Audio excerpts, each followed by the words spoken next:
Good morning বন্ধুরা। আজকে সকালে দেখো লোটাসটা মুখটা খুলে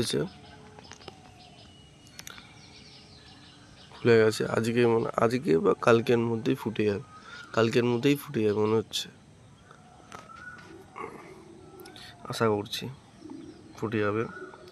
আর আগেরটা যেটা ছিল সেটা এখান থেকে ডাল থেকে ভেঙে দিয়েছি, শুকিয়ে গেছে পুরো। এটা ফুটবে এবার।